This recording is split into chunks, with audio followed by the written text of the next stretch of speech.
buenos días. Comenzamos con el primer panel. Pero no sin antes hacer un agradecimiento muy especial a todo el equipo que trabajó para que esta reunión se haga posible, siempre bajo la conducción de Vicky y el equipo de acá de Salta que trabajó muy bien, Angie Paul y Hernández. Ahora no quiero nombrarlos a todos, pero la verdad que un agradecimiento enorme por el esfuerzo que están poniendo en esto. Este primer panel va a tratar sobre propuestas innovadoras en el procedimiento de selección de magistrados y también el componente de herramientas de inteligencia artificial que pudieran ser incorporadas al proceso.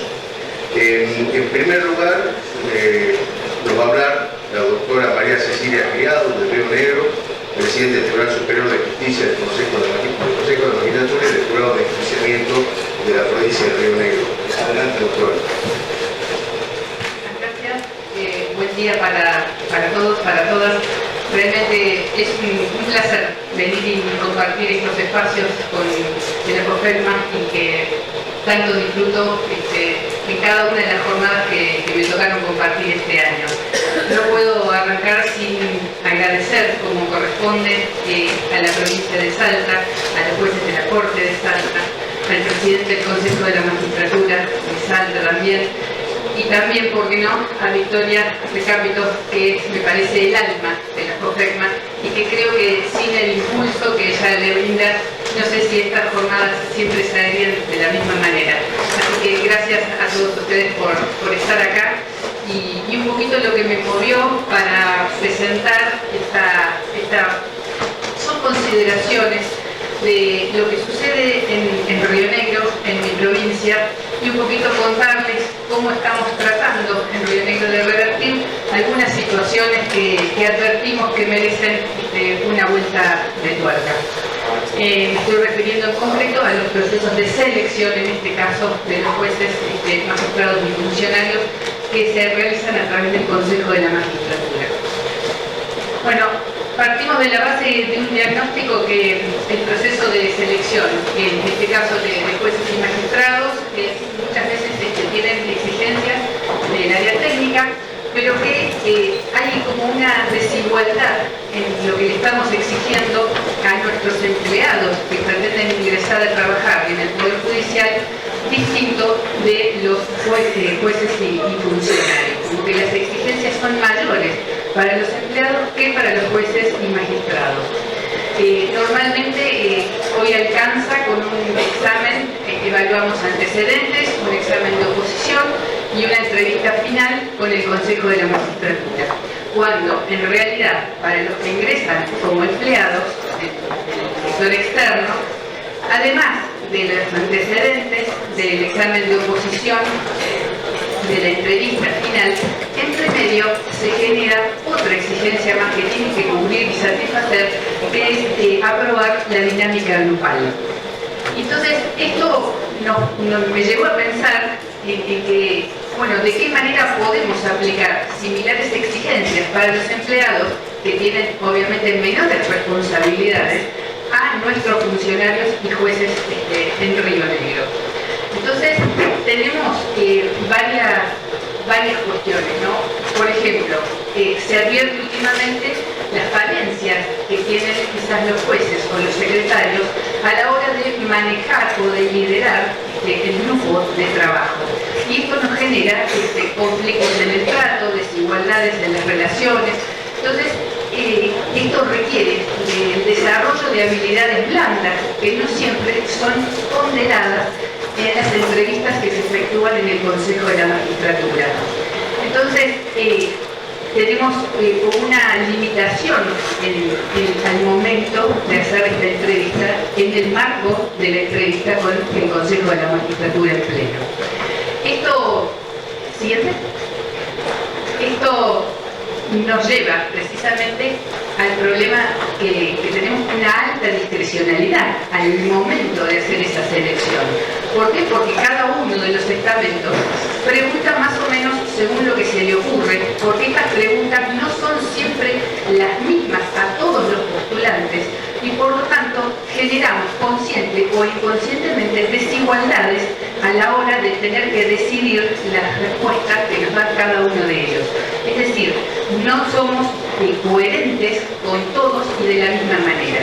¿Y esto en qué nos afecta? Básicamente se nos critica la falta de imparcialidad, la falta de transparencia y todas esas cuestiones que todos sabemos que suelen suceder cada vez que se elige a uno en desmedro de otros, porque precisamente el proceso de selección no ha sido del todo equitativo, igualitario o transparente.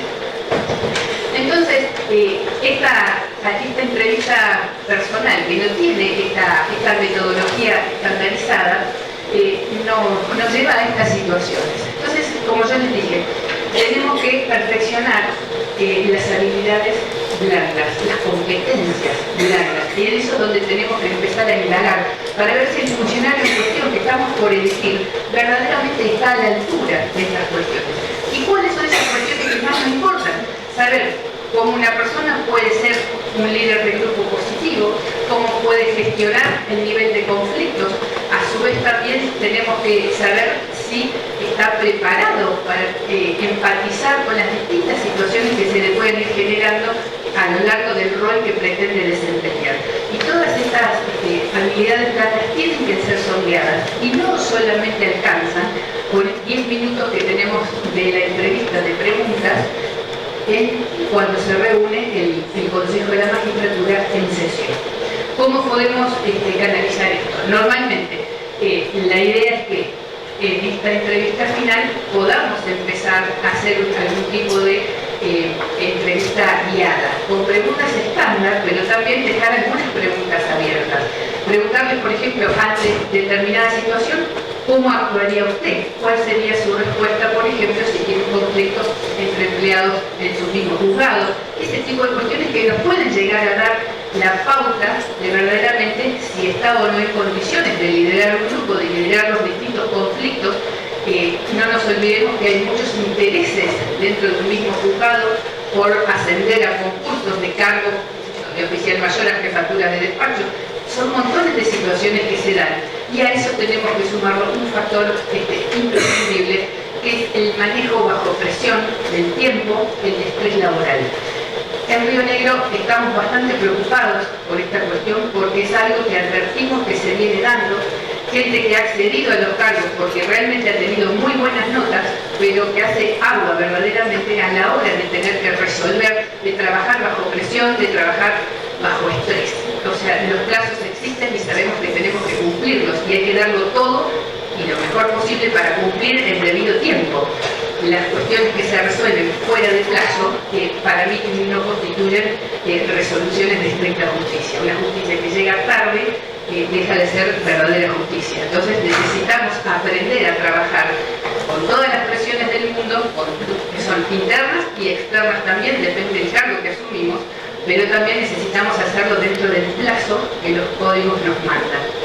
Entonces, la primera etapa que nosotros normalmente cumplimos en este proceso de selección externa de empleados para cargos menores, que es la dinámica grupal, sería bastante imposible de poder llevarla a la práctica en el seno del Consejo de la Magistratura, porque tendríamos que crear una instancia previa a la reunión con el Consejo, lo cual haría bastante inaplicable.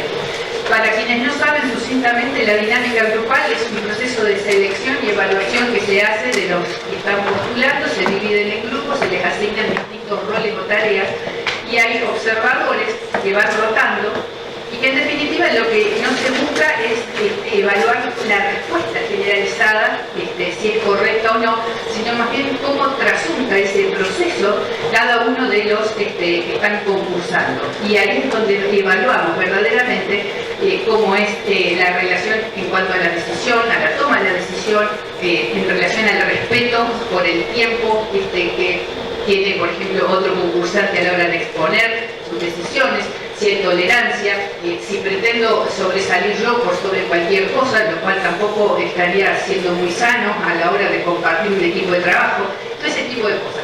Esto no lo podemos evaluar en este momento, por lo menos en Río Negro, no encontramos la manera manera de incorporar esta dinámica grupal a el proceso de elección de jueces en el marco del Consejo de la Magistratura. Pero sí, lo que podemos hacer es perfeccionar a través de estas preguntas, ya sea semidirigidas, en esta entrevista semidirigidas, o preguntas estándar y algunas adecuadas especialmente a las respuestas que nos van dando los postulantes. Y esto nos permite, de alguna manera, ser más transparentes, más equitativos, más igualitarios, porque estamos evaluando a todos de la misma manera, con las mismas preguntas, en la misma cantidad de tiempo.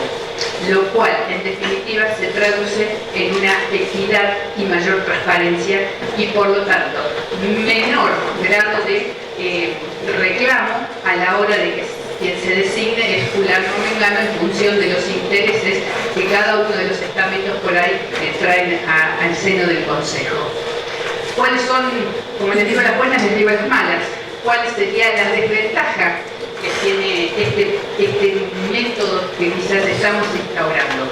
Básicamente es una entrevista que va a llevar un poquito más de tiempo, porque tenemos estas condiciones de por ahí tener que preguntar un poquito más a cada uno. No dejo de ponderar las ventajas de esto, y que son ni más ni menos que vamos a tener funcionarios que van a estar elegidos acorde al cargo para el cual están postulando, y no simplemente por meros reconocimientos o recomendaciones externas, que muchas veces, como no tenemos tiempo, empezamos a preguntar a otros: ¿qué sabes de fulano? ¿Qué se sabe de mengano? ¿Cómo trabajo poco? ¿Está preparado? Por lo menos en Río Negro hacemos uso de esta herramienta, que después no se puede volcar en un acta, en una decisión, no podés justificarlo de una manera en concreto. No, sí, yo voy con fulano porque me dijeron que, bueno, esto pasa. Entonces, para evitar que esto pase y seamos tan subjetivos a la hora de decidir, es que en Río Negro estoy proponiendo, y de hecho lo estoy llevando a cabo en el consejo que me toca presidir este año, este tipo de preguntas. Por lo tanto, creo que de alguna manera estoy contribuyendo a esta objetividad y a esta transparencia, que no solamente la necesitan los postulantes, sino que la sociedad rionegrina nos reclama permanentemente. El Poder Judicial de Río Negro permanentemente pretende ser cada vez más eficaz y más transparente en cada una de todas las decisiones políticas e institucionales que está llevando adelante. Y esto es un poco la manera de poder contribuir a esos reclamos que los rionegrinos tienen para con nosotros. Entonces, en definitiva, es esto, es ver cómo podemos hacer una entrevista semi-dirigida para mejorar la eficacia y la eficiencia y la transparencia a la hora de designar magistrados. La desventaja nos lleva un poquito más de tiempo, requiere un poquito más de compromiso de cada uno de los que forman parte del Consejo de la Magistratura, pero creo que lo ganamos en la tranquilidad de que estamos designando un magistrado conforme todas las percepciones que todos de la misma manera nos vamos a llevar de esa sesión de ese Consejo de la Magistratura. Bueno, ahí va. Ese punto de la resistencia institucional tiene que ver con la conformación que yo advierto en el Consejo de la Magistratura.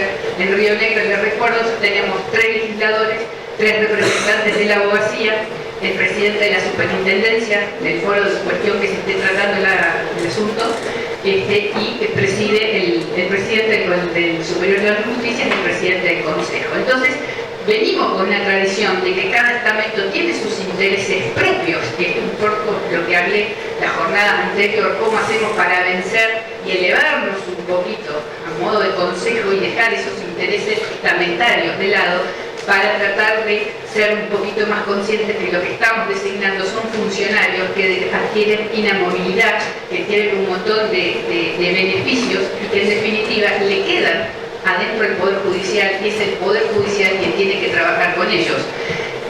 Muchas veces para los legisladores el compromiso se termina con la designación y ahí termina, para los abogados pasa lo mismo, pero al Poder Judicial le queda el funcionario en cuestión y tiene que empezar a lidiar con las distintas cuestiones que surgen si el empleado o el funcionario o el juez en cuestión no estaba del todo preparado para asumir las cargas y responsabilidades que la función para la cual postuló evidentemente no estaba preparado.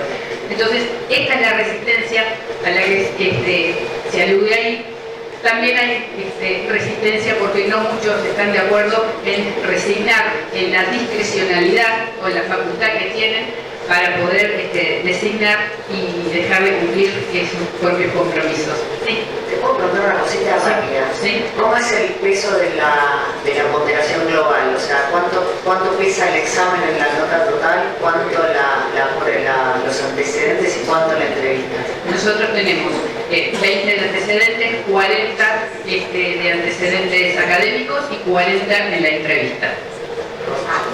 40 en la entrevista. Entonces, ¿La entrevista ya se sabe la nota de la oposición o no, la entrevista se hace una vez que termina la entrevista, se abren los sobres y ahí recién empezás a sumar y demás. Una vez que tenés todas las notas, se conforman ternas y en definitiva después se elige de la terna de los 3 mejores. ¿La prueba de oposición más pesa 20? No, los antecedentes personales. 40 el examen y 40 la entrevista personal.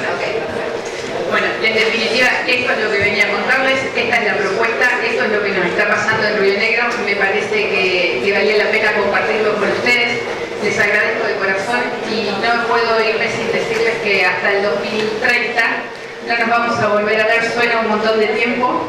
En Río Negro solamente puede formar parte de la FOSPECMA quienes forman parte del Consejo de la Magistratura. Yo abandono mi presidencia el 31 de enero, así que hasta mi próxima presidencia de superior no voy a poder acompañarlos. Créanme que hice gestiones para poder venir aunque sea, pero no fueron fructíferas, hubo resistencia institucional. Así que Dios mediante, en el 2030, si Dios quiere, volveré a compartir con ustedes. Un abrazo grande a mis amigos paraguayos que anoche compartimos una cena excelente. Gracias, Sandra.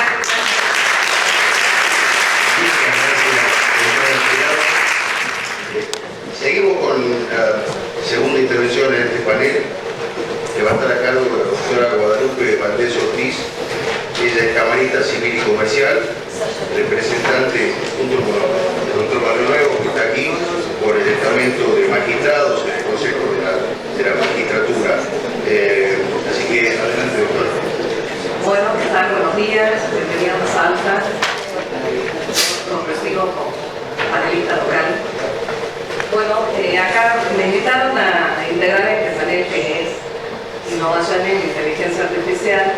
Ya adelanto que como soy una joven mayor de 50, de inteligencia artificial no voy a hablar.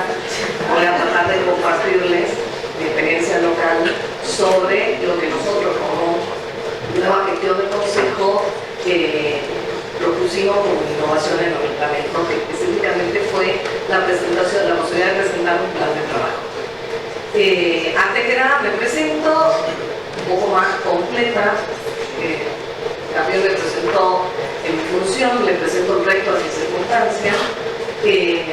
Mi nombre es Guadalupe Valdés Ortiz, soy camarista. Fui concursante, concursé, me inscribí en 15 concursos, de los 15 concursos trabajé en 2, por cuestiones que serían más, excederían los 15 minutos. Y quedaron 13 concursos, en esos 13 concursos terminé 10 veces. Y en ese procedimiento, con sus luces y sus sombras, me permitió ser juez de primera instancia civil y comercial en el 2013, 6 años después, juez de cámara en los civil y comercial en el 2019. Y es desde esa experiencia en donde me voy a tratar de contar cómo fue, o sea, desde la práctica de esa visión que muchas veces en el Consejo, como hubo alguna vez un compañero de trabajo que me decía que era una concursante penal. Muchas veces uno trata de llevar esa doble visión al Consejo de la Magistratura hoy. El desafío es cómo innovar en el procedimiento, que en esencia no solamente es divulgativo y teórico, sino que para mí es mucho más complejo. Tenemos personas, tenemos vocaciones, tenemos trayectorias, sobre todo tenemos un futuro institucional en cada selección. Nuestra ley provincial, en su artículo 13, nos marca un esqueleto de concurso, dice que debe consistir en la evaluación de antecedentes y una entrevista por el Consejo de la Magistratura. En el artículo 13 nos dice que los antecedentes se componen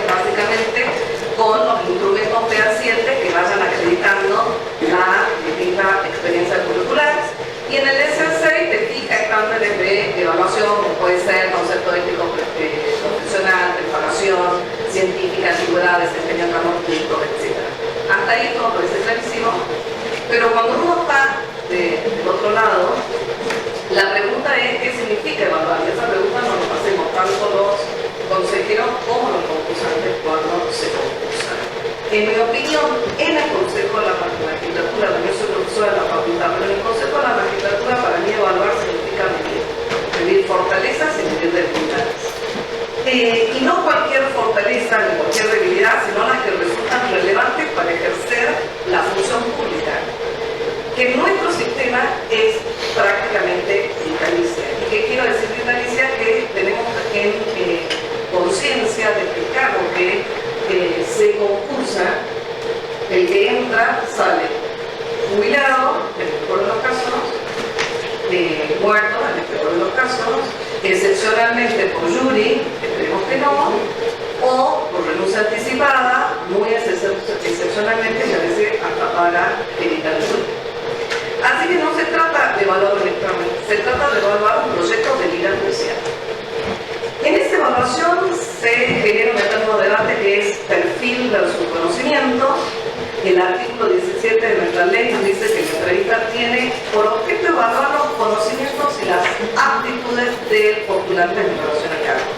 Entonces, ¿qué pesa más? ¿El perfil o el conocimiento?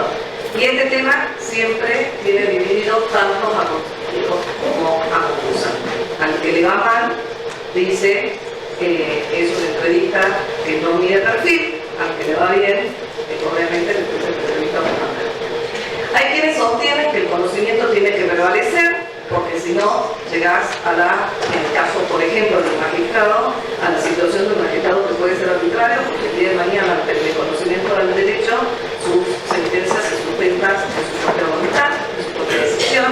Hay quienes que dicen que el perfil es el que debe prevalecer, porque en definitiva el derecho luego se aprende, y hay quienes consideramos que tenemos que encontrar un equilibrio en donde ambos ejes, perfil y conocimiento, puedan convivir. Ahora, ¿qué entendemos por perfil? Son para un consejero que no es un especialista en recursos humanos, que por acá está Lucía, que es licenciada en recursos humanos, así que no me voy a meter en conceptos técnicos del perfil. Pero para un consejero, que en definitiva en nuestro caso la mayoría somos abogados, como sabemos,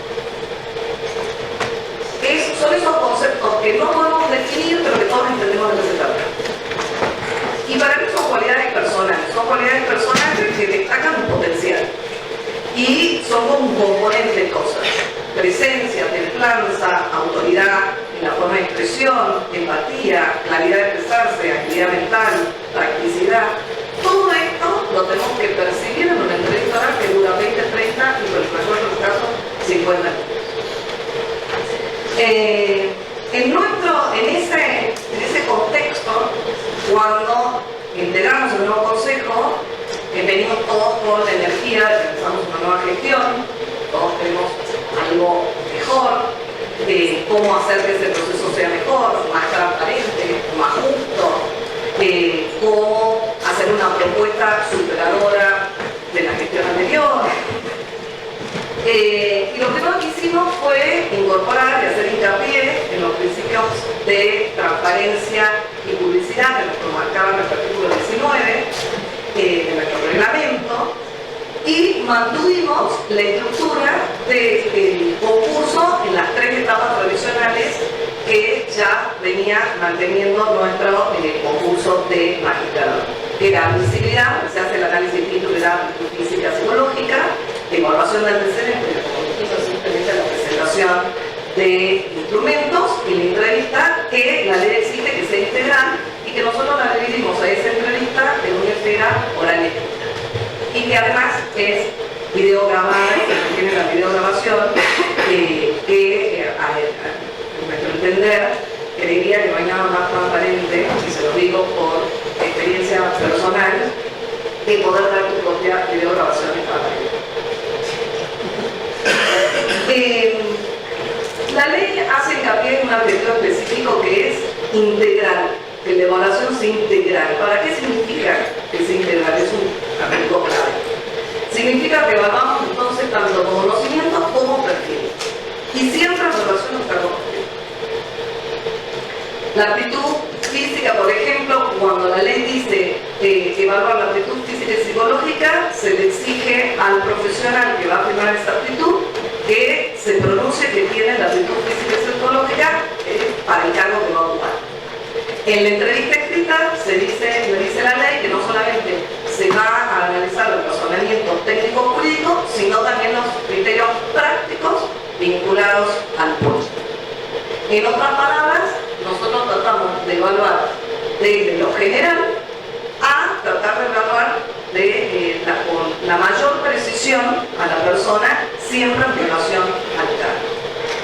En todo este proceso que es difícil que es evaluar, el gesto innovador que tuvimos en la gestión fue presentar la idea de un plan de trabajo en las discusiones principales, en las primeras discusiones del Consejo. Yo soy consejera suplente del estamento magistrado, me organizo con Eduardo y ve los temas penales y yo los temas no penales.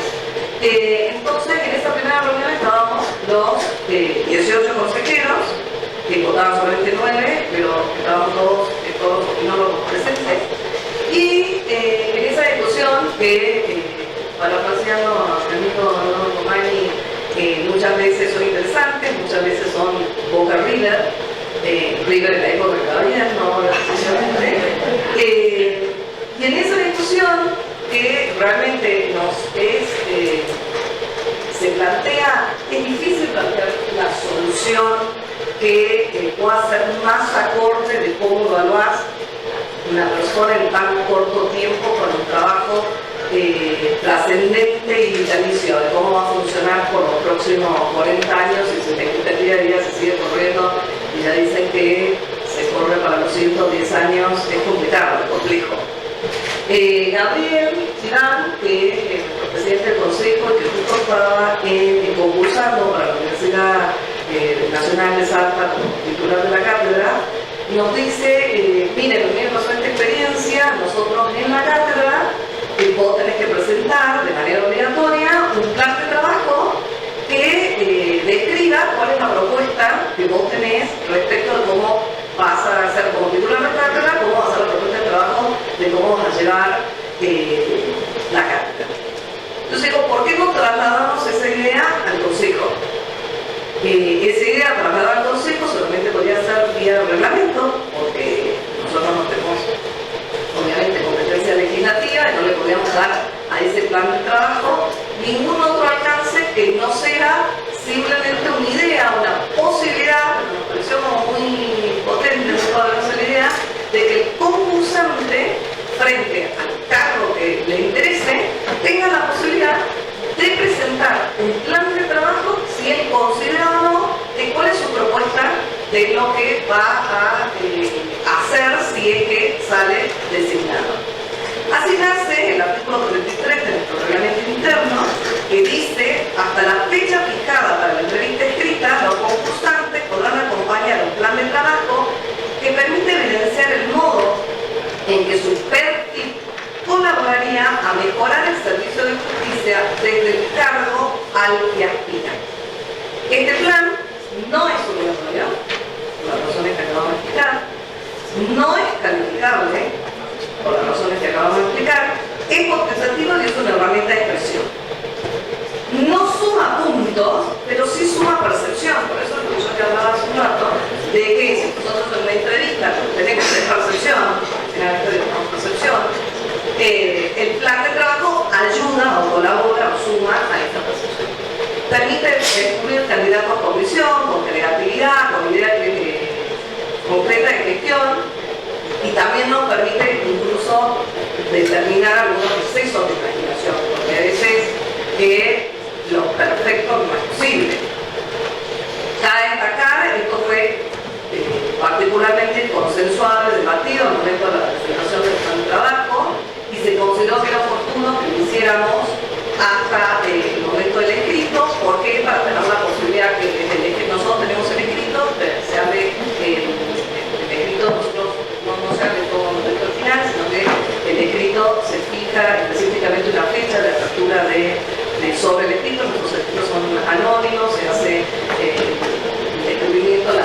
declaración de identidad con los exámenes ya corregidos, se hace una pequeña devolución si es que algún concursante, algún postulante necesitaba, tuviese alguna duda respecto de su evaluación, que es simplemente una información técnica, conocimiento, y luego se fija, viene la entrevista del oral, ya va a fijar la evaluación. En esa entrevista del oral vos ya tuviste tiempo de leer aquellos que hayan presentado el plan de trabajo y por lo tanto tenés la opción de preguntarle al postulante sobre su plan de trabajo. O el postulante puede específicamente hacer referencia frente a cualquier pregunta o conseguir una pregunta, decir conforme lo postulo mi plan de trabajo, etc. De esta manera se puede generar un intercambio que me parece interesante, la verdad que ha sido positivo, me parece que realmente el plan de trabajo como propuesta es sumamente positiva. ¿Qué sigue hacia adelante? Y lo que sigue hacia adelante sería pensar si vale la pena o no, porque para mí el funcionamiento del plan de trabajo como está, me parece que es interesante, lo dejaría funcionar un tiempo más, pero sí, si tuviese que decir que queda hacia adelante, repensar, si vale la pena que sea introducirlo en la ley o que siga siendo dentro del marco del reglamento, cosa que si algún consejo entiende que el plan de trabajo no es bueno, lo pueda sacar sin mayor problema. Me parece interesante que no sea obligatorio, por lo tanto debatir si es obligatorio, si tiene que estar respecto a los cargos o no, la extensión, si se califica o no se califica, etcétera, serían cuestiones que al que le interese la temática estar abiertas a debate. Y ya para cerrar, también me prenda claro, tengo roja. ¿Eso me gusta o no? Eso no me va. Yo sí creo en lo personal y desde los magistrados que innovar no es cambiar todo, no es cambiar lo que funciona, sino mirar con otros ojos lo de siempre. Y a veces la innovación no necesariamente viene de la tecnología, sino de la simple capacidad humana de pensar diferente. Así que frente a la inteligencia artificial, reivindico la inteligencia natural, la de quienes seguimos creyendo que la justicia se construye con criterio, con empatía y con independencia. Muchas gracias.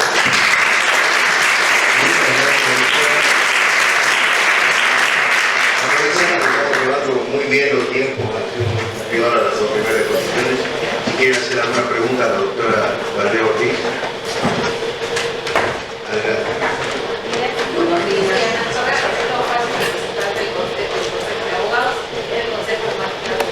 Sí, ahí está, en ese plan de trabajo profesional, implicaría esto por ahí la obligatoriedad o la predisposición, digamos, sí o sí, de entregar datos, de cómo funciona ese tribunal, al fin de posibilitar la elaboración de un plan de trabajo. sí, por supuesto, muy buena pregunta. Nosotros tenemos datos públicos nuestro trabajo en tribunales está monitoreado y usted puede ir y específicamente existe una oficina y cualquier persona puede ir y solicitar información. Así que el abogado de la calle, como decimos acá, tiene la posibilidad de acceso a esa información si es que se entendiera que el plan de trabajo únicamente la propuesta que plantea el concursante es respecto específicamente de la gestión, porque luego en las oficinas judiciales habrá jurisdicciones que quizás el plan de trabajo pasa más respecto de cómo yo voy a plantear mi trabajo particular como juez que la gestión del despacho, por ejemplo. ¿Se entiende? De todas maneras, yo fui abogada de la profesión y con todo lo que les conté, llevo más años todavía de profesional que de magistrada. Así que entiendo las limitaciones que puede tener el abogado respecto desde afuera, porque efectivamente uno entra y el mundo es distinto, de la misma manera que porque están abiertos por ahí no saben cómo funciona la calle. Pero es interesante el abogado, aún con las limitaciones que puedan tener de la realidad concreta del abogado, la originalidad marginalidad en la perspectiva. Yo soy una gran defensora del abogado que se presenta a ingresar, no solamente porque es mi historia, sino porque sí creo que es muy buena la perspectiva que introduce el abogado a la justicia con esa experiencia de haber sufrido al otro lado mostrador. De todas maneras, también ahora que estoy adentro, entiendo que el que hizo la carrera judicial también tiene un valor en donde lo ideal sería que un poder judicial pudiese existir o existir, de hecho es así, gente que viene de la calle y de repente decide concursar, ingresar y viene con todo ese bagaje, como gente que viene de la carrera judicial. Base a lo que dice, el plan de trabajo no se centra necesariamente en los números de juzgados y demás cuestiones que se la compra, pero creo que también obliga a la Corte de Justicia, a los distintos organismos, a poner sobre la mesa los números reales del juzgado, tanto para el clienta como para el fiscal. O sea, porque a lo mejor yo trabajo dentro de la justicia y no conozco cómo trabaja, no sé, en la Cámara en particular, ni sé la cantidad de empleados, ni sé el atraso y demás cuestiones que seguramente las sabe la gente que está dentro del propio juzgado que se concursa. Entonces eso también hace la transparencia, y acá en el Santa sí se trabaja en ese sentido. Pueden acceder todos a los números, por lo menos eso lo tenemos dentro del Consejo de la Magistratura, que cuando vienen a concursar, por más que no presenten, a mí me resulta totalmente contradictorio que se presente una persona, uno le pregunta, ¿dónde es el juzgado donde usted está concursando? Y sí, queda ahí en el segundo piso. O sea, no es una respuesta sana, la persona tiene que tener sus datos, y en este caso acá en Santa se pasa, y el que lo incorpora dentro del plan de trabajo bárbaro y el que no, lo mismo tiene la obligación desde mi punto de vista de conocer los pormenores, o al menos a grandes rasgos, de los juzgados de la concursando. Bueno, muchísimas gracias. Sí. Perdón, doctora, Voy a perdón. hacer una aclaración, una acotación nada más. En Río Negro, para evitar eso que consideramos que eran desigualdades, nos propusimos desde el Poder Judicial la obligatoriedad de la publicación de las estadísticas en 2 fases semestrales, en todo sentido. Todas las estadísticas que elabora el Poder Judicial son absolutamente públicas. Entonces, ya no tenemos esos reclamos que con justa razón hacían aquellos letrados que querían acceder y presentarse a través del concurso al Poder Judicial. Lo solucionamos de esa manera, con la publicidad obligatoria y semestral de todas las estadísticas de todos los organismos. Nada más que eso. Gracias, doctor. Muchas gracias. Un pequeño comentario de eso, ahí ya le damos a Andrés. Perdón. Adelante. Es una pregunta para Cecilia Criado. Con esto de las preguntas estándar, me parece interesante y me gustaría saber cómo aplican en los casos de simulación. Nosotros tenemos todas las entrevistas videograbadas, entonces una vez que terminan las entrevistas se suben a la web y quedan. Entonces las personas que van a concursar postulantes para un cargo similar siempre ven, ya que conoce el perfil de todos los integrantes del consejo, sabemos cómo preguntamos esto, cómo se trata con la simulación, cómo la detectan, cómo lo trabajan, porque caemos en esa posibilidad. Bueno, en primer lugar, las entrevistas del Consejo de la Magistratura en Río Negro no son grabadas, que para mí es un punto bastante en contra. Como no son grabadas, no tenemos este problema. Tenemos otros. El problema que tenemos es que no todos, vuelvo a hacer hincapié en esto, no todos los consejeros tienen este compromiso y están de acuerdo con hacer este tipo de entrevista estandarizada o LinkedIn si quieren. Entonces, el problema que está refiriendo vos es como posterior, pero tenemos otros problemas anteriores que resolver. Ese sería el que viene después. Una vez que nos pongamos todos de acuerdo en decir, bueno, hagámoslo así, porque aplicamos algunos consejeros, no todos. Entonces, una vez que logremos que todos tengamos el compromiso, bueno, después veremos cómo hacemos para, digamos, sortear que las preguntas no sean siempre las mismas. Igual, me parece que algo es bastante fácil.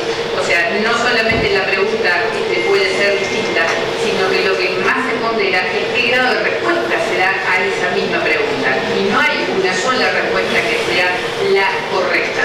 Va a ser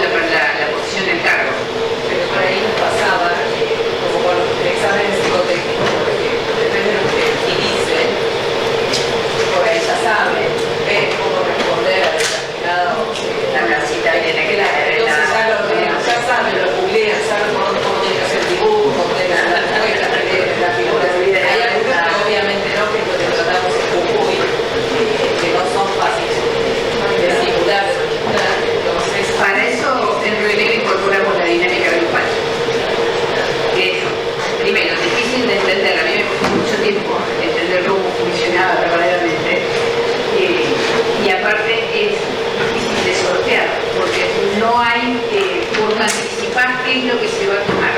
El que postula y va a Cuerpito Argentina que se le pregunte a ver qué onda, en definitiva. Porque te pueden tocar distintos tipos de roles en el ejemplo en cuestión que te toca resolver. Y nunca sabes si gana, digamos, el que habla más o si verdaderamente gana quien escucha la participación, tiene una prudencia o una mesura distinta. Entonces, el resultado es el examen global de cada uno de los roles que va transitando este postulante a lo largo de esta entrevista. Y nosotros dividimos en 4 ejes, depende al fuero al cual se quiera presentar. Muchas gracias. Adelante.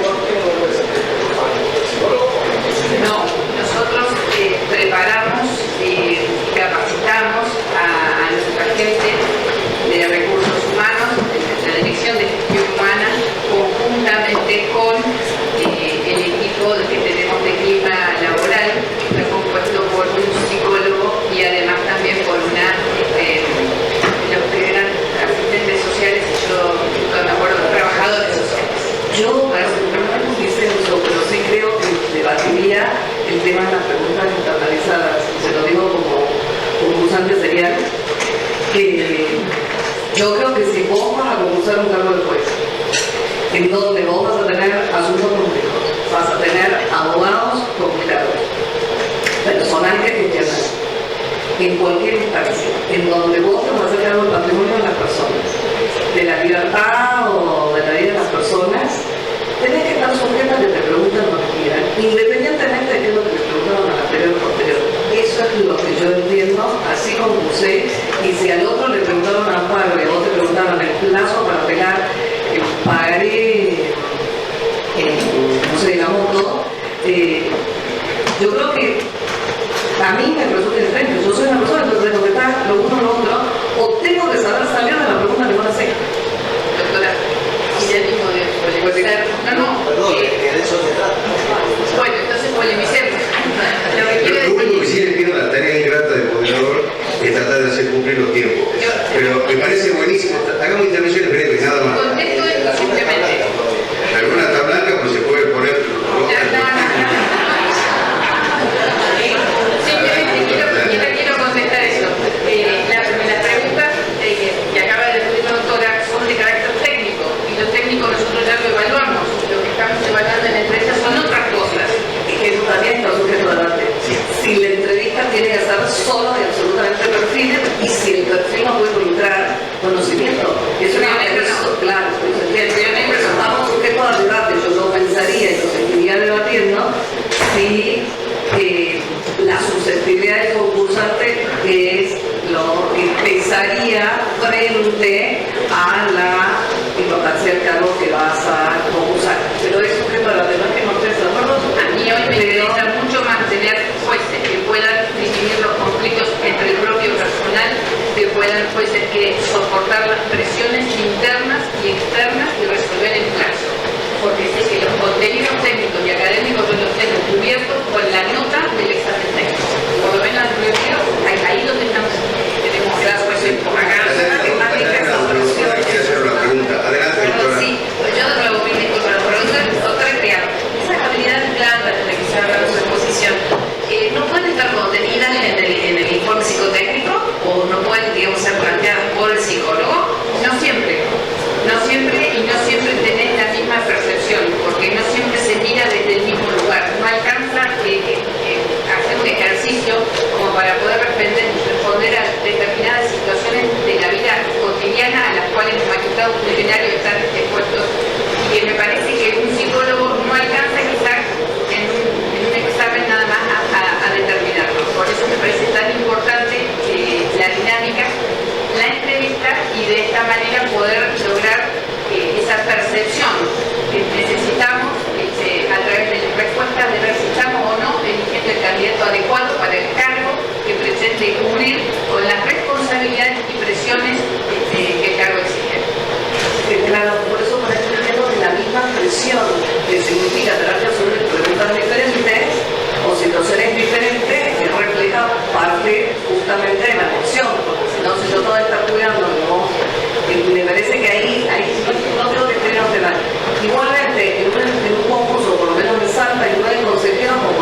Sí, en la dinámica grupal, doctora, en la dinámica grupal participan los miembros del Consejo de la Magistratura, ¿no es cierto?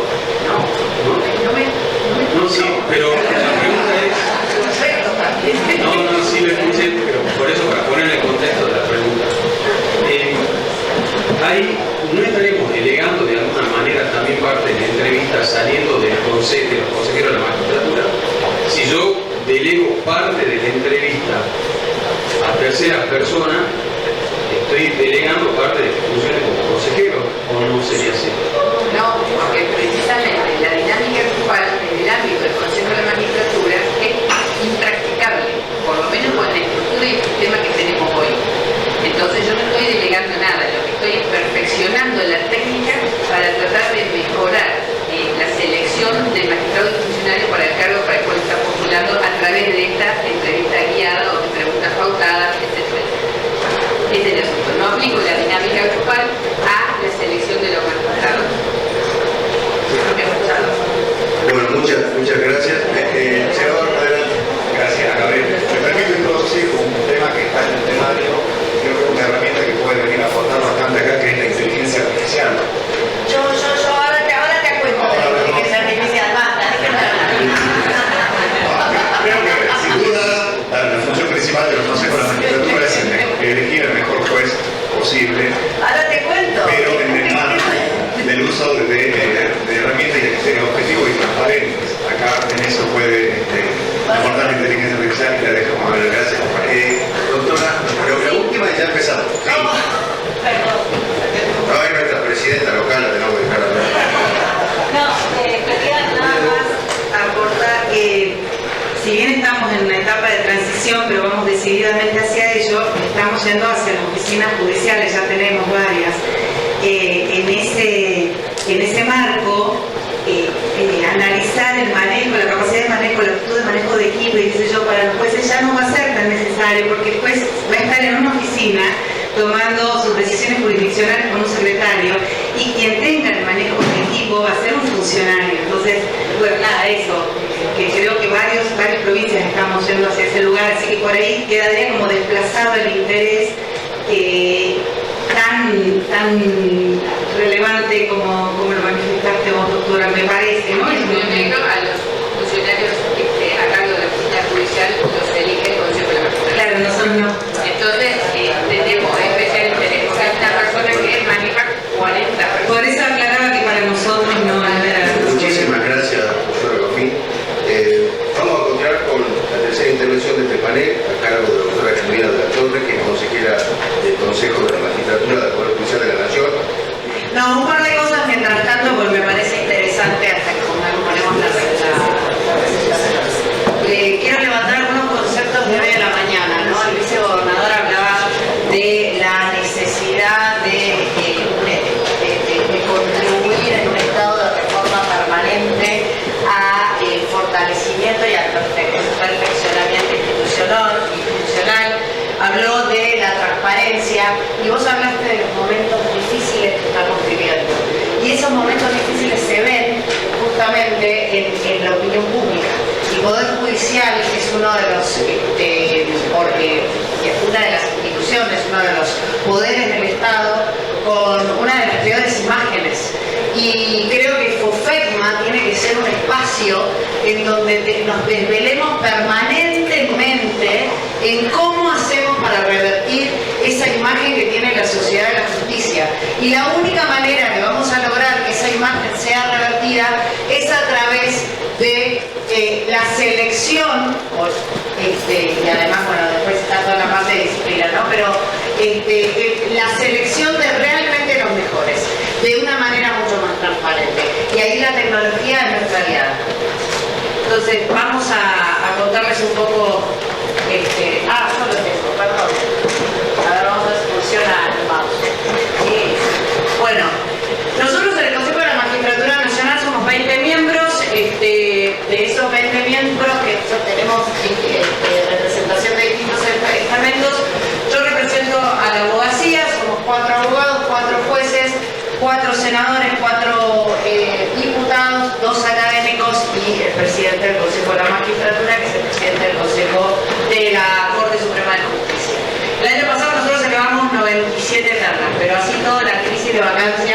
es tremenda. Y esta crisis de vacancias responde a distintos factores, ¿no? El primero y principal, el Poder Ejecutivo Nacional tiene 190 vacantes y hace 2 años que no manda un pliego al Senado de la Nación. Esto es gravísimo, ¿no? El segundo problema que tenemos es las demoras que tenemos en nuestro proceso de selección, porque fíjense que hoy tenemos 162 vacantes. El tercer problema que tenemos es que frente a estas 162 vacantes, nosotros ya empezamos con, primero, una nueva reglamentación para lograr que los fueros nacionales, que es lo que más rápidamente se nos generan las vacancias, porque representa el 52% de los 1.002 jueces que tenemos a nuestro cargo, fuimos con el concurso anticipado. En vez de esperar a que se genere la vacancia, ya estamos trabajando en un concurso porque sabemos que la vacancia se va a generar. Entonces, la idea es adelantarnos a esta crisis. Eso lo hicimos en el año pasado, y todavía obviamente no ha impactado en estos números que por supuesto son alarmantes. Esperen porque estoy con un mouse. Ahí está. Ahora, hablábamos también, otra de los problemas que tenemos en el gran nivel de vacancias es que lo que tenemos es un nivel de renuncias. Anoche lo hablábamos con algunos consejeros de distintas provincias, pues parece que esto es bastante generalizado. Los jueces están renunciando y se jubilan frente al temor de posibles incluso modificaciones en los regímenes jubilatorios. En vez de presentar los amparos, que era tan común antes, donde los jueces se querían quedar 5 años más, ahora resulta que cuando llegan a la edad jubilatoria empiezan a jubilarse en masa. Entonces realmente estamos teniendo serios problemas. Y el otro gran problema tiene que ver con este otro gran tema, que es lo que también nos impacta al final del camino en esa imagen negativa que tenemos del Poder Judicial. Frente a este panorama, ¿qué es lo que vamos a hacer, no? Vamos a seguir evaluando de la misma manera en la era de la inteligencia artificial. ¿Cómo podemos hacer para evaluar mejor? Y acá me encantó justamente que se hablara permanentemente y todos hablamos de transparencia, porque es fundamental. Nosotros realmente tenemos que garantizar que estamos eligiendo a los mejores de la manera más transparente y de la manera más igualitaria, que fue un concepto que también se dio. Frente a ese panorama, entonces, nosotros decidimos presentar 6 proyectos individuales, cada uno por separado, porque también como el monstruo se come de pedacitos, dijimos, bueno, vamos con pequeñas modificaciones a ver si logramos ir metiendo pequeños goles. Cada uno de estos proyectos que les voy a presentar ahora tiene que ver con un trabajo muy fuerte que hicimos con la Abogacía Unida, nos reunimos con la FACA, la Federación Argentina de Colegios de Abogados, con el Colegio Público de Abogados de la Capital Federal, con el Colegio de Montevideo, el Colegio de la Ciudad de Buenos Aires, con la Asociación de Abogados de Buenos Aires, y fuimos desarrollando propuestas que también tiendan a una mayor participación de la abogacía en los concursos, porque creemos, como bien dijo Guadalupe, que esa paridad entre funcionarios judiciales que llegan a ser jueces y abogacía independiente que se integra al Poder Judicial es muy sano. Y una aclaración, porque me quedó picando. Para los abogados es muy importante elegir a los mejores jueces. No es que nosotros elegimos y después el problema lo tiene el Poder Judicial. Nosotros somos parte del sistema y somos parte de ese sistema judicial. Y lo padecemos igual que lo padecen los jueces. Entonces, por supuesto que como abogados tenemos muchísimo interés en poner buenos jueces, porque es nuestra herramienta permanente de trabajo. Convivimos y somos parte del sistema. Bueno, este proyecto es una pavada, y sin embargo la resistencia institucional que sufrís en Río Negro yo también la sufro muchísimo. Básicamente lo que estamos diciendo es, el examen, una vez corregido, los exámenes al Consejo de la Magistratura en principio son anónimos, pero llega un momento donde ya una vez corregido por el jurado se desanonimiza. Al desanonimizar, nosotros, lo que por principio de transparencia transparencia activa básica, deberíamos poder publicar esas sentencias que redactan los postulantes con el nombre del jurado que corrigió, los criterios que utilizó para corregir y por supuesto la nota que le puso. Eso hoy, si no lo pedís a través de un acceso a la información pública, el Consejo de la Magistratura no te lo da.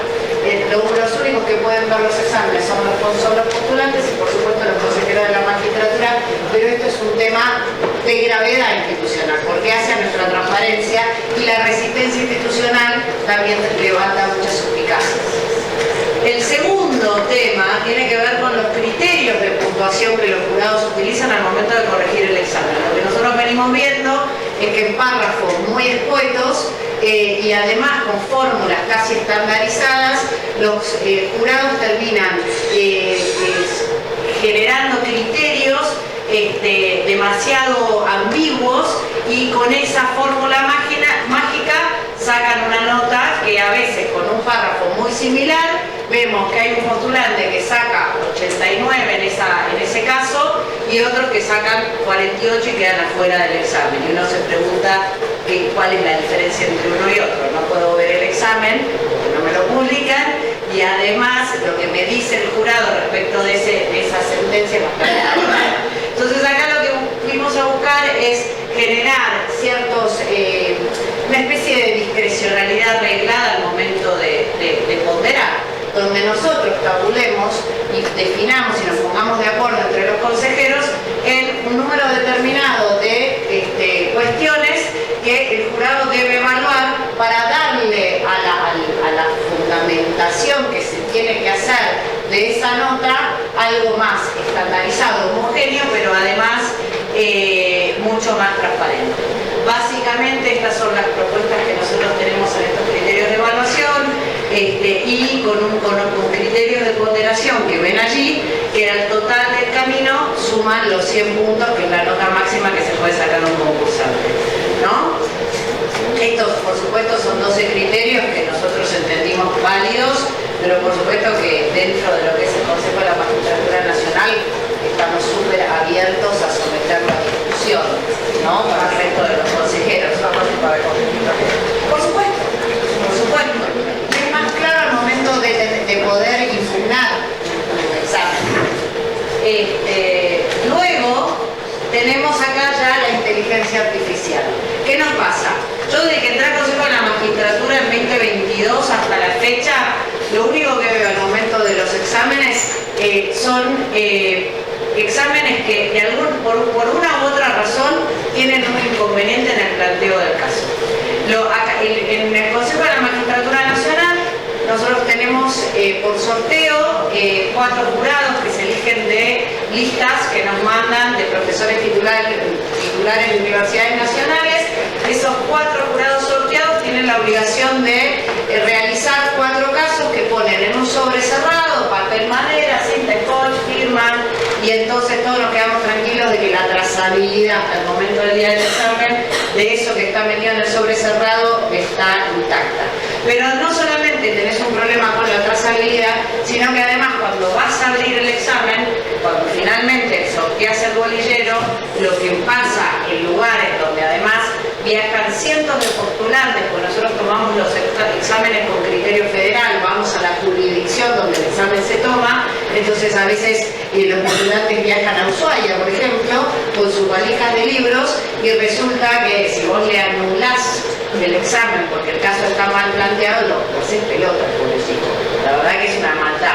Pero lo cierto es que nos encontramos con que los exámenes cuando se abren tienen problemas serios. Problemas serios como, por ejemplo, para evaluar a un juez de cámara, el jurado se había olvidado de incorporar la apelación y los agravios. Y entonces decidió que los postulantes tenían que inventar sus propios agravios. ¿No? Y de esos les puedo contar a favor de todo. Bueno, en realidad yo hubiera desaprobado a todos. Eso se declara desierto en mi país, en mi mundo ideal. No, bueno, la verdad es una locura. Después hemos tenido, por supuesto, Ahora con el tema de la implementación del acusatorio, donde tenemos distintas jurisdicciones con distintos códigos procesales, los cuales ojalá logremos la implementación del acusatorio rápidamente en todo el país, tengamos un código homogéneo. Pero lo cierto es que en jurisdicciones donde ya la aplicación del acusatorio o ya está implementado o es inminente, el examen viene con un código, plantea un caso con un código procesal viejo. Entonces dice, bueno, no importa, corregirlo. No, cambia todo. Y así les puedo contar casos repetidos, o sea, se supone que son 4 casos y de repente salió un caso sorteado, pero ese caso estaba repetido en el otro sobre, con lo cual las probabilidades de que ese caso saliera sorteado eran más grandes, un montón de cosas.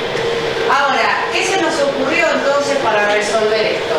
En Entre Ríos cuentan con un banco de casos, porque para mí por eso es tan rico esto, conocernos y empezar a entender qué hacen otras jurisdicciones y cómo podemos aprender de otras jurisdicciones y traer esas cuestiones. Entre Ríos, ese banco de casos es un banco público que se elabora por fuero, por materia, etc. Ahora, claro, ¿cuál es la dificultad que tiene Entre Ríos? Encontrar los recursos humanos para escribir esos casos. Porque claro, si yo tengo que armar un banco público de casos, necesito elaborar un banco lo suficientemente amplio para que sea de alguna manera inabarcable, ¿no? Y ahí viene la tecnología como aliada.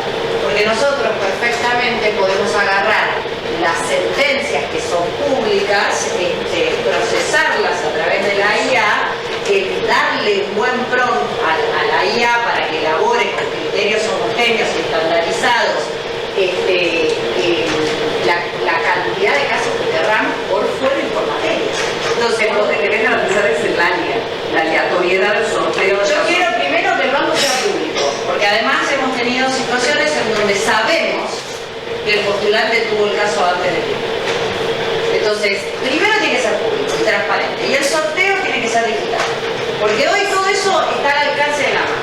Ahora, tiene que tener, por ejemplo, para el juzgado de primera instancia civil que tenemos a nivel nacional, bueno, que hayan 2.000 casos que además al ser públicos pueden ser revisados por la sociedad, por los profesores curiosos, por el que quiera, que además obviamente previo a publicarlo vos lo pasa a la comisión de selección, que yo integro, soy vicepresidente, nosotros vamos a tener que enganche y decir, bueno, estos 2.000 casos los revisamos, siempre el control humano en la inteligencia artificial es importante.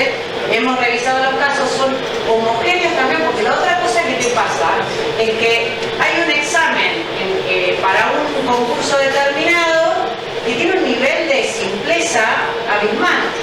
Y de repente, en otro concurso, vos ves un caso que es de laboratorio, entonces decís, bueno, también estaría bueno, o sea, con un buen nivel de excelencia, pero además plantear una cierta homogeneidad y estandarización en el nivel de los casos que vos estás planteando. Bueno, todo esto que yo les estoy contando no es la NASA y además es realizable y barato.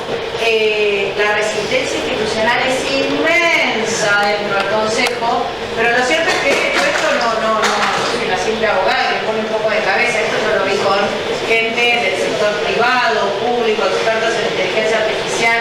Es viable, es fácil, es rápido y además ni siquiera es caro. Ni siquiera es caro. Pero bueno, el otro tema que también es importante es el tema de la automatización y la puntuación de los antecedentes. En el Consejo de la Magistratura Nacional, nosotros, por sorteo dentro de la comisión de selección, nos va tocando puntuar los antecedentes de distintos concursos. Y a cada uno le toca un concurso determinado. Pero lo cierto es que tenemos una resolución en donde a nosotros ya nos van diciendo cuánto vale una maestría, un doctorado, el libro que escribió fulano, ¿no? Hasta por la cantidad de páginas, todo está tabulado. Entonces la realidad es que no se entiende cómo frente a un mismo postulante un consejero llega a una puntuación determinada y otro consejero sobre el mismo postulante está lleno de concursos empresariales ese criterio. Son parte del club. Pero bueno, lo cierto es que vos ves y decís, ¿pero qué pasó? Si es la misma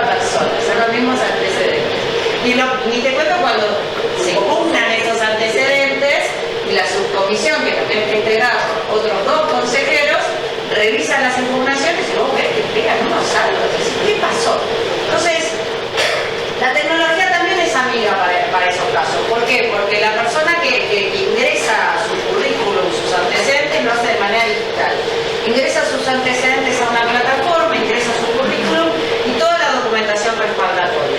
Eso ni siquiera es inteligencia artificial, es automatización, es mucho más fácil todavía, casi que es como un Excel. O sea, y esto nos permitiría que un sistema nos arroje una puntuación determinada respecto de cada uno de los criterios con el puntaje total, y que si un consejero de la magistratura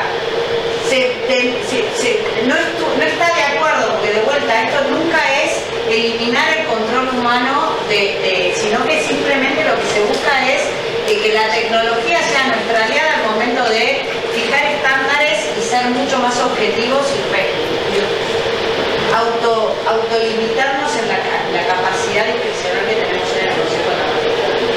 Ahora, si yo no estoy de acuerdo con el puntaje que me arroja el sistema, yo puedo apartarme. Lo que tengo que hacer es fundar.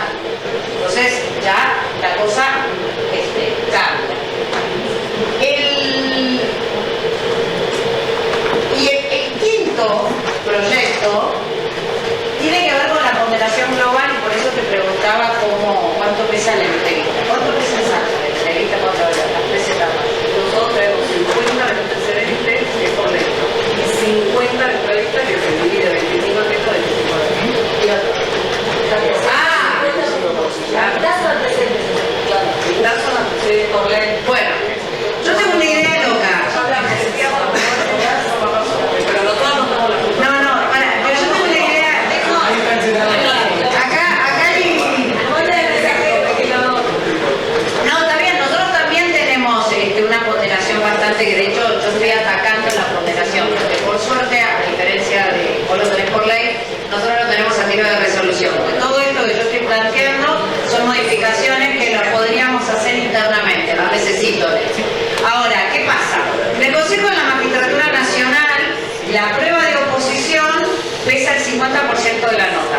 El otro 50% está destinado a los antecedentes. Y la entrevista no tiene nota, es mágica. La entrevista es el que te despega para arriba cuando quieras. Entonces, por supuesto la entrevista tiene que tener puntaje. Nosotros hicimos, y alguna vez nos presentamos acá en COFESMA hace ya unos años, hicimos un análisis de todos los consejos de la magistratura de todo el país.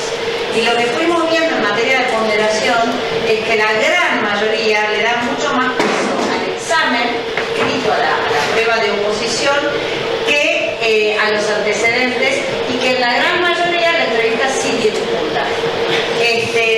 Y ahí nos dimos cuenta que si nosotros, porque además uno lo va viendo en la práctica, cuando uno va viendo cómo caen los abogados independientes y sobre todo las mujeres, cómo se van cayendo en el mérito, porque arrancan fantástico y después bajan, ¿qué es lo que nos dimos cuenta? Que claro, las mujeres rendimos maravillosos exámenes anónimos, pero después nos caemos con los antecedentes. Y a mí no me gustan los grupos. ¿Cómo tendría que ser en la misma forma? ¿Cómo tendría que estar la distribución?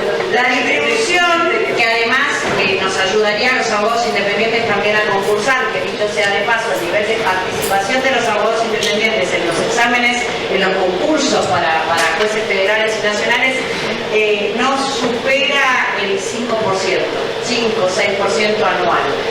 Vamos viéndolo en las estadísticas.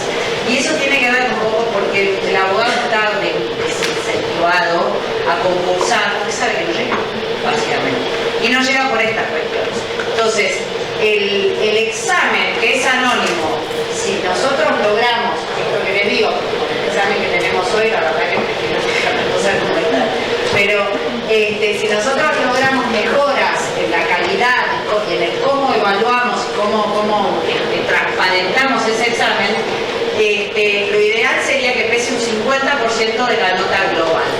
Darle al 30% a los antecedentes, porque los antecedentes de alguna manera es lo que te bajan de la tabla, y al final del camino lo único que hacen es incentivar a que estemos como locos corriendo, parecemos los hámsters, ¿viste? En la ruedita, juntando papelitos y papelitos, y lo que tenemos son los jueces y tantos sentencias. Y además los pingos se ven en la cancha, es al momento de que vos redactás esa sentencia. Y finalmente, perdón, para terminar, porque con esto termino, la entrevista, darle sí una puntuación, 20% de la nota global, porque 40 es un monto. Pero 20% de la nota global, pero además también comparemos donde nosotros los consejeros nos autolimitemos al momento de evaluar esa entrevista. ¿Cómo asignamos ese puntaje en la entrevista? Bueno, a través de baremos que vayan buscando, ¿no? Integridad ética, comportamiento, coherencia argumental, claridad comunicacional. Si yo en una entrevista, que además nosotros las publicamos después de que se terminan todas las entrevistas de ese concurso, ¿no? O sea, no están en vivo, pero se publican. Ahora, si yo estoy viendo que tengo un postulante que no se le entendía nada y empezaba por el final, y la claridad comunicacional no le voy a poder asignar 10 puntos como nota máxima, ¿no? Porque la idea ¿cuál es? Nosotros lo que pensamos es, bueno, 100 puntos el examen, 100 puntos los antecedentes, 100 puntos la entrevista, la ponderación global la hacemos después, ¿no? Ahora, en el 100 puntos de la entrevista, fijemos 10 criterios que vayan del 0 al 10 y vas poniendo, bueno, claridad comunicacional, ¿en serio? Bueno, fíjate, porque estás poniendo el gancho en algo que no sé, está ahí, es público. Pero bueno, esto básicamente son los proyectos. Acá está lo del 20% de la entrevista personal, 50% de la oposición, los antecedentes, ¿no? Perdón. Sí, perdón que interrumpí, pero apareció la luna roja del Chiván, entonces... Qué malo que eso. No, pero... Pero quiero hacerte una consulta, me parece muy interesante los planteos que hacen ni más ni menos en general lo que se busca, que es la transparencia. La pregunta que quiero hacerte, Jiménez, es si consideras que la conformación de los estamentos hoy en día, conforme a la ley del Consejo de la Magistratura, es la adecuada en tanto y en cuanto a esa transparencia. Primera pregunta, porque esto es muy interno. Y dos, ¿qué opinión tenés de la elaboración de las ternas, que tienen que tener 2/3 de los consejeros que para elaborar las ternas, lo cual entiendo que muchas veces frena muchos concursos, porque también ahí aparece la política, el problema político, exactamente, para conformar las ternas que requieran 2/3. Digo, me parece bárbaro, pero me parece que también debería acompañarse con modificaciones en ese sentido. Quiero saber qué opinas. Bueno, primero, lo primero que tengo para decir es, yo trabajo en el metro cuadrado, que es el Consejo de la Magistratura. Las modificaciones legales me exceden, son para los legisladores, entonces, pero digo, porque todo esto que vos ves acá son cosas que están a nuestro alcance. De hecho, terminamos con esto, que es el Código de Ética para la Justicia Federal, que tiene una vieja acordada del año 58, normas de conducta, ¿no? Pero bueno, la realidad es que esos 2/3 que se necesitan para las ternas, lo cierto es que se logran. El año pasado nosotros elevamos 97 ternas que fueron elegidas por unanimidad, los 20, incluido el kirchnerismo ahí adentro, o sea, todos estábamos, todos. Y en esos, el único concurso que tuvimos, que se quedó con 14, fue un solo, o sea, que creo que fue fuera del trabajo, no me acuerdo, pero uno solo. O sea, que en realidad hoy el número no es tanto el problema. El tema es quiénes llegan a esa terna. Y por eso todo esto. Porque, ¿por qué se logra la unanimidad? No lo quiero ni contestar, ¿no? Entonces, bueno, si vos tenés ahí un par de, o sea, tenés 2 ternas en el mismo concurso, más o menos, nos organizamos todos, pero no es la manera, es un poco lo que planteabas vos.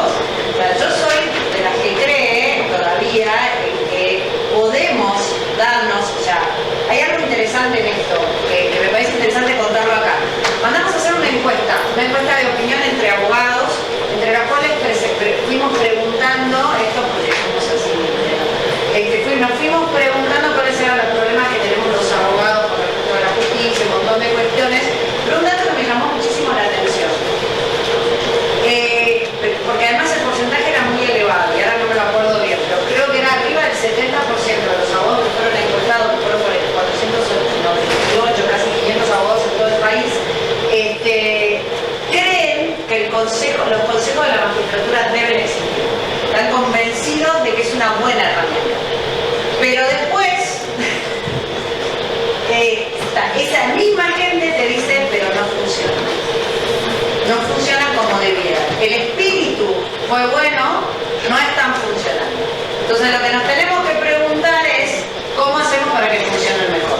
Y esto es un poco desde lo nuestro, de la vocalía en la que yo trabajo, lo que nosotros creemos que puede llegar a contribuir a que el Consejo de la Magistratura trabaje mejor y a que mejore la percepción de la sociedad y los abogados en el poder judicial.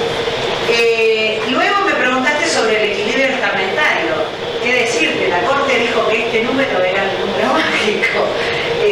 Ahora, si eso no es equilibrado, yo lo que sí te digo que las resistencias institucionales existen, son una realidad, que cada estamento tira para donde necesita tirar, que es algo dentro de todo razonable, y por eso dentro de esas tensiones que se generan entre los distintos estamentos, ese número mágico de los 2/3 es un buen número, porque es como te pasa con los miembros de la Corte. Si vos dejaras que el Senado de la Nación eligiera a los miembros de la Corte por una mayoría simple, entonces con la simple mayoría de un partido político te impone algo que debería ser elegido por consenso, ¿no? Que es un poco lo que se busca con esos 2/3. Creo haber respondido a tu pregunta. Esto último, propuesta. La última, ¿en qué estado están Las propuestas están todas en algo que se llama maravillosamente reuniones de trabajo de asesores. Entonces ahí se juntan semanalmente los asesores. Yo quise A mí me preocupo porque, bueno, tengo un comentario que no es para decir que somos la manita de la fiesta, pero nosotros con Alejandra llevó adelante el número consejo, la primera propuesta fue generar el POD, que es el sistema informático donde los postulantes cargan todos sus antecedentes automáticamente, lo desarrolló la gente de informática del Consejo de la Magistratura, o sea que dice que tiene. acá se cargan también. Acá se cargan, pero el sistema, pero De error computacional. Esa es la propuesta. ¿Sí? Obviamente está sujeto al control del jefe del Consejo de que la carga que se haga se corresponda con el soporte o representante acompañe postulante, bla, bla, bla. Y eso lo tenemos. Tenemos también en materia de escrito definido lo que fue propuesta del Consejo y de los abogados, de los magistrados y los abogados, se definieron para el escrito unos estándares o normas de criterios de evaluación que se componen de una planilla que completamos en el escrito, o sea que cuando vos hablas de alguna cosa bueno, aparte, Ahí guarda que el contexto y lo que vos hablas del plan de trabajo, nosotros ya lo tenemos. Y la verdad es que funciona bárbaro.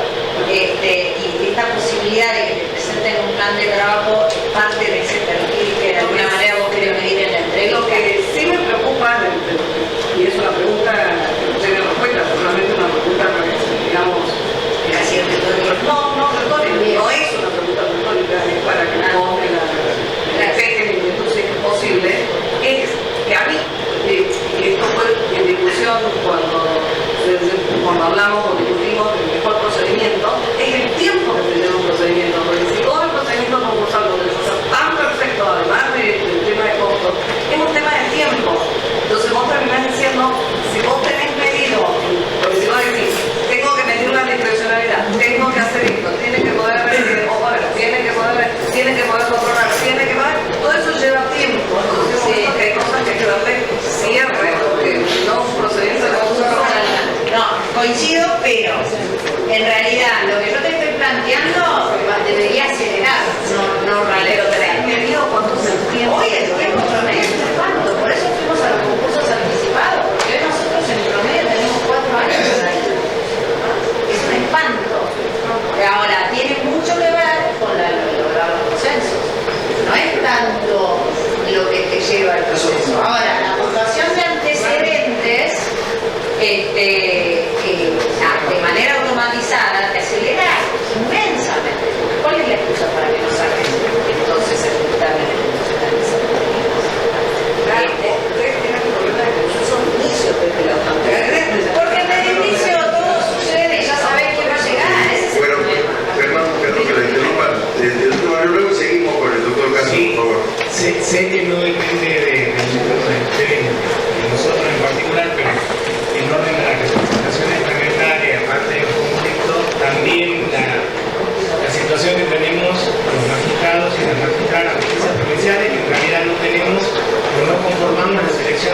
de cualquier tipo de gestión. De verdad que eso también habría que revisarlo en algún momento. Sí, eso es una reforma legal. Lo que pasa es que en realidad ahí hay algo también. El propio estamento de los jueces se ocupa de que los funcionarios judiciales, como nosotros los abogados le decimos la familia judicial, lleguen a los lugares que tienen que llegar. Entonces, en realidad, creo que la representación de ese funcionario judicial lo tenés en Somos esos dos jueces. familias bien distintas. Sí, pero vos terminás integrando la última, la familia. No somos, Sí. somos los del campo y los de la ciudad. Pero nosotros no decidimos, nosotros no elegimos funcionarios judiciales, además. La diferencia, ¿no? Entonces, tampoco. Jiménez. Vos planteaste el tema de la estatalización. Ahora, con respecto a eso, ¿no habría que empezar a mirar la selección de los jurados? Lo que pasa es que vos ahí tenés, Ahí tenés un problema de confianza respecto de quién es el jurado. ahí el problema que tenés, primero, es que las universidades privadas hoy, por cómo está redactada la ley, no pueden integrar, no pueden ser parte de los jurados. Entonces vos ya de por sí el universo es más chico porque son solo universidades nacionales. Después, las universidades nacionales te mandan los listados de los profesores titulares. Vos tenés que confiar que lo que te están mandando es todo lo que te están mandando. La realidad es que termina siendo un bolillero que se fije por sorteo. Y también hay una realidad que es que muchos profesores titulares, uno diría qué lujo sería que esta persona llegue del jurado, son los que te dicen que no quieren aceptar el cargo. Entonces tenés que volver a sortear y volver a sortear, ¿no? Eso también pasa, es un desastre. ¿Puedo una breve acotación? Este problema de los jurados en Río lo tenemos y lo advertimos en tiempo, aparte bastante concienzudamente. Los que normalmente intervienen y tienen ganas y lo hacen bien, ya están cansados porque lo vienen haciendo hace muchísimos años. Por otra parte, tarda mucho tiempo en corregir. Entonces todo lo que yo pretendo acelerar en determinados pasos de este concurso se me frena con la tardanza en la corrección.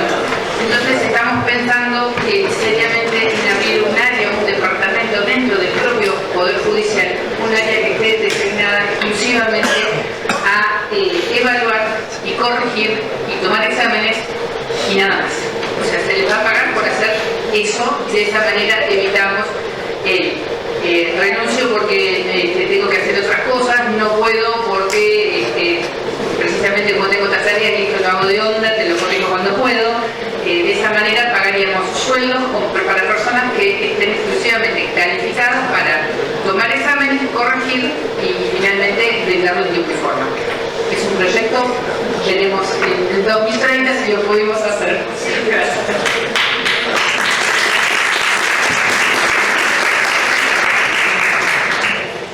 Está terminando de conectar esa computadora. Ahí está, perfecto. Bueno, muchísimas gracias, doctoras. Seguimos ahora con el doctor Pablo Casas, juez de primera instancia penal, internacional y de falta de la Ciudad Autónoma de Buenos Aires. Muchas gracias, doctor, por estar aquí con nosotros y adelante 15 minutos. Bueno, serendipia es una hermosa palabra del idioma español, yo la conocía hace unos años, me encontré con ella y vengo a hablarles algo así como una propia serendipia, no sé si saben lo que es. Este señor que está ahí es como el con el que se simplifica la serendipia. La serendipia es lo que le pasó a Fleming, que gracias a él estamos todos acá, porque en la búsqueda de la cura de las infecciones, en su laboratorio estaba fracasando. Hubo una muestra que se le infectó, la iba a tirar, antes de tirarla también se le ocurrió ver qué había pasado y fue el descubrimiento de la penicilina. Es decir, una serendipia es como un descubrimiento casual, de algo importante pero de manera casual. Eso es lo que nos pasó en el juzgado. Estábamos intentando trabajar sobre lo que íbamos a concordar todos las colegas y los colegas que estamos acá, lo dijo Jimena recién, no nos causa mucho orgullo en la sociedad, lamentablemente, decir dónde trabajamos, sobre todo cuando somos jóvenes. Decir soy judicial no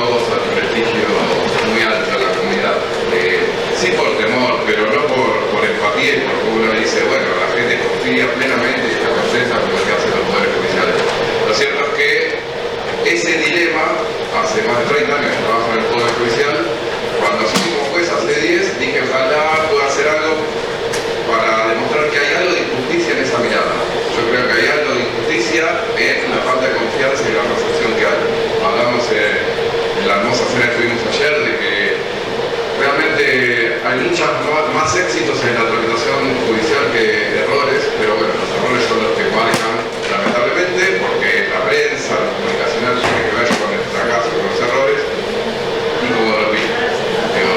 Eso pareciera lo que marca la suerte de, como bien se dijo, de las distintas familias, y a mí me pasó que en los poderes judiciales provinciales hay denodados esfuerzos y muchas personas que hacen muy bien su trabajo. Y en la justicia de la ciudad de Buenos Aires también pasaba lo mismo. Entonces nos topamos con algo que venía ya trabajándose a nivel de gobierno, que era con principios de hoy justicia abierta, en su momento gobierno abierto, hoy Estado abierto, que tiene que ver con lo que se mencionó acá ya varias veces, de la importancia de cómo hacemos para cambiar esa percepción, y es a través de mostrar que hacemos de la mejor forma posible lo que hacemos. Básicamente la transparencia fue la herramienta que nosotros encontramos. Y si utilizamos tecnología, vimos que el mundo se había modificado, que la comunidad se había cambiado de una manera inédita y que teníamos una oportunidad en el uso de la tecnología. Para eso nos tuvimos que capacitar. Nuestras formaciones de abogados, abogadas, y nos tuvimos que capacitar y ver qué teníamos a mano. Insisto, la tecnología nos dio una herramienta, la falta de reglamentación que hace que estudiamos en nuestras facultades, que el derecho llega después de los hechos. Lo cierto es que ahí vimos que había un tema de, y hace 9 años, 10 años ya, abrimos una cuenta en una red social. Una cuenta unidireccional que usamos como un canal de transparencia activo, básicamente. No era una cuenta personal de Pablo Casas Juez, era una cuenta del juzgado donde transparentamos el acto de gobierno que tiene que ser público, que son las sentencias. ¿Sí? Ese famoso registro C, los microprotocolos, cualquier persona puede ir a pedir información, transparencia activa nos convoca a que nos pongamos a disposición.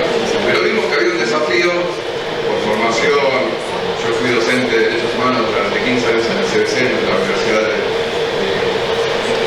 Buenos Aires, y vimos que había un desafío porque Internet no olvidaba y que la sensibilidad de nuestra información nos hacía que frenemos un poco, que no era lo mismo tener un registro con el certificado de la secretaria o el actuario que decía que era la copia fiel del original, porque ahí se ponía en juego la disponibilidad de esos datos que iban a la olvidar. Mi materia es una materia penal, se imagina que constitucionalmente y sanamente hay registros que caducan en materia penal, que las personas pueden pagar, digamos, por su responsabilidad penal y después que la comunidad no tenga permanentemente el estigma de haber sido cometido algún tipo de delito. Esto se complejizaba en el ambiente digital. Entonces empezamos a borrar los datos personales, se mencionó ya la anonimización de esas sentencias, y lo que vengo a traerles hoy un poco, voy a pasar de largo esto en términos de, bueno, lo que ahí. Los datos, aprendimos que hay dos formas de abrir datos. Una de manera no estructurada, que es como hablamos, como escribimos, que son las sentencias. Y otro son las bases de datos. ¿Sí? O sea, eso ya, ese dato estructurado va a ser lo que se utilice como ingreso de cualquier aplicación de automatización de inteligencia artificial. Sin un buen dato no hay inteligencia artificial que funcione, no hay automatización que funcione. Entonces, entendimos la importancia del data entry, o sea, de la persona que va a cargar el dato con calidad, porque, otra vez, si no, estábamos con algún tipo de problema. Y nos metimos a hacer las dos cosas: publicábamos las sentencias sin datos y de paso armábamos un set de datos que les cuento al día de hoy. Yo tengo más de 10.000 filas, más de 10.000 resoluciones, porque ya hace 12 años que estoy ahí, por 62 columnas de información, ¿sí? Totalmente desanonimizadas, o sea, están despersonalizadas, no se puede unir la fila de los datos estructurados con las sentencias. ¿Por qué? Porque lo hicimos anonimizando. En esa estructuración, algunas de las cosas que tienen esas columnas son lo que dice la Filmina, pero son aproximadamente 50 y tantas columnas. Lo de violencia de género lo hicimos porque al mirarnos, vimos que en nuestro juzgado más del 50% de las resoluciones están vinculadas a casos de violencia de género, entonces teníamos como la necesidad en términos de gestión de prestar una particular atención y nos copiamos de la oficina de violencia doméstica de la Corte. No creamos una rueda, había ya alguien que traía una política sana de apertura de datos y le copiamos la información, las mismas columnas que son los tipos de violencia según la 26485, datos sociodemográficos del agresor y de la víctima y lo pusimos. Y además le agregamos trazabilidad, es decir, porque le agregamos columnas de lo que si yo resuelvo hacer lugar o condenar a una persona, la Cámara la revoca, uno lo puede ver y lo puede seguir en esa misma base de datos. Acá ya entramos en todo eso que se ve muy chiquito, pero es todo. Nosotros no había más allá de las reglas de Ledia, que quizás los conocen, que son si se quiere el horizonte de qué quitar de la publicación de datos judiciales, dijimos no nos alcanza Heredia, porque Heredia por ejemplo no sabía cuando se hicieron que iban a existir arrobas de mails, cuentas de usuarios y otro tipo de información que era sensible, pero sobre todo con la tecnología era capaz, digamos, era muy fácil de revertir la anonimización, y sobre todo también en localidades o provincias o pueblos donde se hay claro un Mercedes-Benz, si nosotros ponemos la marca del auto, y bueno, ya sabemos que el Mercedes-Benz es el de la familia Rodríguez. Entonces, también sacamos la marca de los autos, es decir, pusimos categorías de más para cuidar los datos personales de quienes están involucrados en el caso. Y así, ahí acelero, después esto hicimos un hackathon en el año 2017, buscamos una solución, esa solución fue encontrada por un grupo de tecnología que fue financiado por el Banco Interamericano de Desarrollo, hizo una primera herramienta que nos facilitó el juzgado, se llamaba IA2, luego aparecieron las mujeres, es una sociedad civil de Buenos Aires, en realidad Argentina, se llama Data Género, y ellos consiguieron un financiamiento y desarrollaron esta herramienta que se llama Aimuray. Aimuray en quechua significa cosecha. Lo que va a hacer Aimuray, que va a responder a todas esas demandas que decía Jimena, de cumplir con todos los requerimientos éticos de aplicación de inteligencia artificial en el sector público. Va a haber siempre un control humano, no va a tocar internet, es decir, que va a funcionar localmente, no va a haber entrega de datos, va a haber gobernanza de datos por parte de las instituciones públicas, en este caso los poderes judiciales, va a haber una posibilidad de leer el código. Nosotros abogados no sabemos leer otro tipo de códigos, pero no los códigos de programación. Los técnicos sí lo pueden leer porque eso está transparentado, es decir, una herramienta muy virtuosa, donde participó sociedad civil, organismos multilaterales, sector privado y el gobierno, en el caso de esta parte del Estado, el juzgado que prestó su base de datos para que se entrene esa herramienta, y que hoy aparece como algo sumamente relevante, que se puede pensar porque además, como es chiquita la solución, porque fue digamos así, buscamos solucionar un tema muy concreto. A Aimuray no le van a poder preguntar la receta de pionono. Digo, que de hecho no lo aprendí otra vez porque es más pero digo,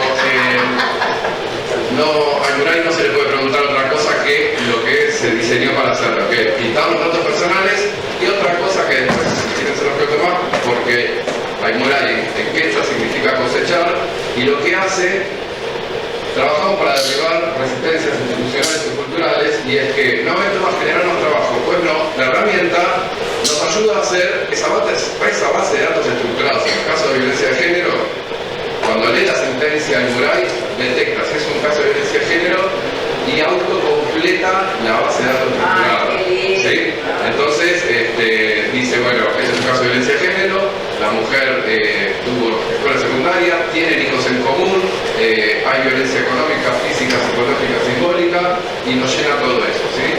Obviamente que, otra vez, las dos situaciones, la de borrar datos y la de generar la base de datos estructurada y automatizada, tienen control humano. Si nosotros no queremos hacer desaparecer el control humano, ¿por qué? Porque no hay sistema que no falle. Tampoco las personas, pero a los sistemas hay que controlarlo mucho más cuando se trata de esto. Entonces nos pareció interesante venir a contarles que esto ya, la resistencia del Consejo de la Magistratura Local innovación, es un gran momento para permitir innovaciones de abajo hacia arriba, de detectar personas de los poderes judiciales que están trabajando con algo. También es un gran momento para, seguramente todos, en los consejos de la magistratura que están acá representados, las personas ya usen, por ejemplo, la inteligencia artificial generativa como GPT en sus vidas, pero también en sus trabajos. Entonces, por ahí viene a resolver algo de poner a disposición, como él lo tiene el Consejo de la Ciudad, de que cualquier persona que vaya a usar GPT o GPT, antes pase el documento por el online. Porque lo que se detectaba era que se subía un requerimiento de evasión a juicio para pedirle que haga un resumen, para presentárselo al juez, y lo cierto es que no se quitaban los datos, y esta empresa, que se llama OpenAI, se está haciendo cada vez más fuerte, más poderosa, y sobre todo está teniendo capacidad de perfilamiento de las personas. Ya las tiene por sí, por cada vez que podemos aceptar sin leer, pero ya entregarle así los datos más simples de los poderes judiciales o del Estado en general nos pareció que es un gran momento para poder interactuar. Y obviamente que esto tiene capacidad de, con creatividad, buscar soluciones para los procesos de selección, para los procesos que se plantean acá. La tecnología es una gran herramienta, tiene potencialidad de ser muy beneficiosa y también cuidados que requieren. Lo que pudimos comprobar, porque somos unos obsesivos de gestionar con empiria, digamos, con datos, tenemos certificado de ISO 9000 y también documentamos que antes tardábamos 10 minutos aproximadamente en hacer este trabajo de anonimización y hoy con esta herramienta logramos reducirlo a 3 minutos. Como sé que no me queda tiempo, yo tenía preparado, si ustedes lo quieren, yo se los puedo mostrar cómo funciona brevemente, pero sí, otra vez, si tiene tiempo. Esta es, digamos, tiene como es muy sencillo. Si ustedes se ven el detalle de mis propósitos ahí abajo, donde estoy mostrando, la computadora no está conectada a internet. Sí, no hay conexión a internet. De hecho, la red la tengo, la clave también, pero no está conectada a internet. Le voy a pedir que funcione con el anonimizador. Acá me va a explicar los 4 pasos, lo voy a pasar rápido para que la luna se ponga roja. Y le voy a decir que cargue el documento. Preparé un documento particular para no entregar datos personales para que ustedes no lo puedan ver, pero preparé un documento. Ahora lo que está haciendo es leerlo. Fíjense cuánto tardó en leer el documento. ¿Sí? El documento, ahora van a ver, tiene algo así como 4 páginas, 8 carillas, ¿sí? Pero lo acaba de terminar de leer cuando ustedes vieron que llegó a 100.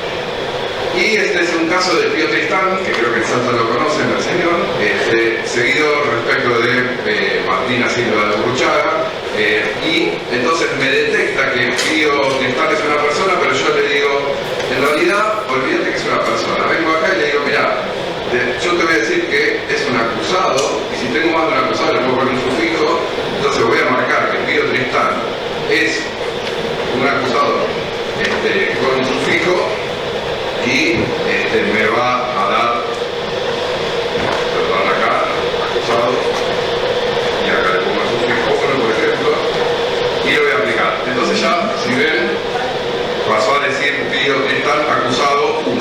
Y eso lo va a detectar, y yo lo puedo hacer más así, por ahí no lo hice, pero acá dice all, o sea, lo puedo hacer en todo, cada vez que aparece Pío Tristán. Y así en el control humano, por ejemplo, acá hice algo mal, pero cuando detecta algo mal la herramienta, le digo eso está mal, lo borro, o sea, voy viendo que Pío Tristán una persona, Martina Silva una persona, me fue detectando qué fue cada cosa.